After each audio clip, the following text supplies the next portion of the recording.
Hello, my friend, and welcome to the very first official episode of the People Side of Business. I'm genuinely excited to be having this conversation with you because I think it's one of the most important conversations we have as business owners. And today I want to talk about something that's been showing up in my own business in a very real way. Welcome to the People Side of Business, the podcast for female founders learning how to lead, manage, and scale a team with confidence. I'm Lindsay White, leadership coach, team strategist, and fractional HR expert. And each week, we tackle the real leadership challenges business owners face every day. From difficult conversations and employee performance issues to hiring mistakes, team dynamics, and building a workplace culture that actually supports business growth. Because the truth is, nobody teaches founders how to lead people when their business starts to grow. And figuring it out the hard way can be exhausting. This show is here to change all that. So if you're ready to become a stronger leader, make better people decisions, and build a business that doesn't depend on you carrying everything alone, you're in the right place. Let's do this. Leadership skills for business owners are not talked about nearly enough. We talk about marketing, we talk about sales, we talk about visibility, we talk about funnels and strategy and social media and scaling. But we rarely talk about the thing that ultimately determines whether our business can grow beyond the founder. And that's leadership. Not just leadership in theory, but leadership in practice. How we communicate and make decisions, how we build trust, how we manage employees and teams, how we create accountability and culture, and how we become the leader our business actually needs us to be. Because here's what I believe. Businesses don't grow because of a great product or service, and they certainly don't grow because of slick marketing. Businesses grow because of great leadership and high-performing teams. And that's exactly what this podcast is about. Welcome to the People Side of Business. I am so excited to be having this conversation with you because I think it's one of the most important conversations that we can have as business owners. Today, I want to talk about something that's been showing up in my own business in a very real way.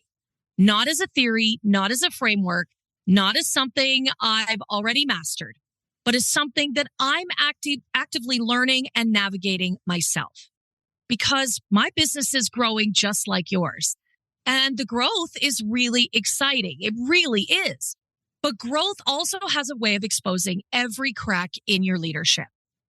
As opportunities increase, as the clients increase, the responsibilities, the team members, you begin to realize that the version of you that built the business may not be the same version that grows the business.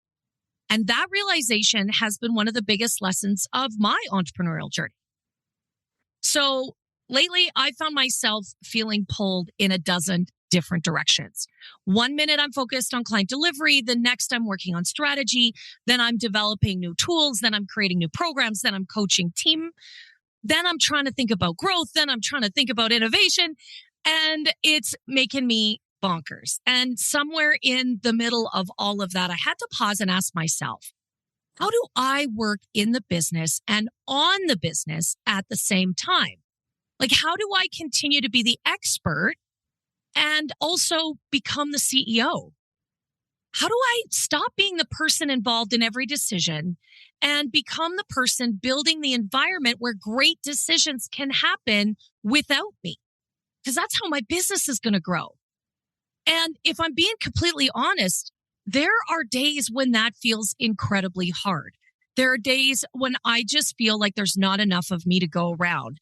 And I start to feel pretty overwhelmed. My brain is bouncing between tactical execution, strategic thinking, all in the same 5 minutes. And that's really tough. There are lots of days when my inner critic, the one I call my saboteur, tries to convince me that I'm not doing enough. I'm not moving fast enough. I'm not getting it right. And I should somehow have it all figured out by now. Maybe you've experienced that too.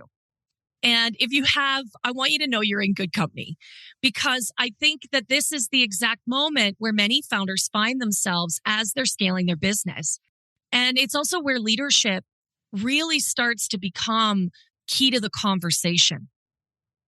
So for a long time, I thought business growth was primarily about getting, that next level strategy, right? Better marketing, sales systems. I need to improve my offers, better execution. Well, those things really matter. Don't don't let me kid you. I'm focused on those too. But what I've come to realize is something that's so much bigger. It's really about the way that I lead, and that directly impacts the success of my business. It really is about how I'm communicating, how I'm making decisions and bringing others into those spaces. It's the way I develop my small team and create clarity for them, build trust with them, the way I show up. And it all really affects performance, certainly impacts my growth, and it absolutely impacts my ability to scale. And I think this is one of the biggest leadership skills for business owners that nobody's talking enough about. We assume growth is primarily operational, when in reality, growth is often leadership, our leadership. And this brings me to what I believe is one of the most important distinctions a business owner can really make. And that is the difference between being a founder and being a CEO. Now, let me be clear. A founder and a CEO are not competing identities. One isn't better than the other, but they're focused on different things. A founder focuses on building, and a CEO focuses on sustaining and growing. A founder kind of asks questions like, how do I create this? How do I deliver this? How do I make this work? How do I serve my clients? How do I prove this idea has value? And how do I start to make revenue with it? A CEO asks, how do we scale this? How do we create capacity? How do we build a leadership team? How do we develop people? How do we create the space for sustainable growth? And how do we ensure this organization can succeed beyond my individual effort? You can really see the difference in these sets of questions. And here's where I think many business owners get really stuck. The skills that help us build a business are not always the same skills that help us grow a business. The expertise that got us here isn't always the expertise required to get us to the next level. And that's not a problem. It's simply an invitation for us as the founder to evolve. So how do you know when leadership is becoming that real growth constraint? Well, here's a few signs, my friends. First of all, everything depends on you. You are at the center of all of it. You are the genesis. You are the innovator. Every decision runs through you. You are the hub in the spokes. And my friends, you're the bottleneck. If your team constantly needs your approval before moving forward, if they are always bringing that to you before they can take the next step, this is where your leadership is a growth constraint. If you're feeling overwhelmed despite having help, if you're still really doing a lot of the heavy lifting, even if you have a team, that's pretty clear indication that your leadership is a constraint. If you feel like you're working harder than ever, but the growth isn't getting easier, that's a pretty good sign. If you find yourself solving the same problems repeatedly, I think that's an excellent sign. If you struggle to delegate because you know exactly how you want things done and you feel like that is the only way to do it, that's a pretty good sign your leadership is getting in the way. If you feel trapped between strategy and execution like I sometimes do, that's a sign. So if any of these sound familiar, I want you to know something. It isn't necessarily a team problem. It may be a leadership opportunity for you. Because if you want to have a high-performing team, you have to be a high-performing leader. And being a high-performing leader doesn't mean being perfect. What it means is being intentional, being self-aware, and also being able and willing to learn and grow. And one of the reasons that I rebranded this show is because I've become increasingly convinced that the people are the strategy, not part of the strategy. They are the strategy. And when we talk about business growth strategy, we're often talking about revenue, clients, systems, operations. That stuff is awesome. But the reality is that every one of those things is powered by people. People build and execute the strategy. People serve your clients. People create the innovations.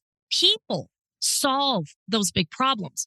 People are the ones that create experiences and drive growth, which means How we manage employees and team members is really important.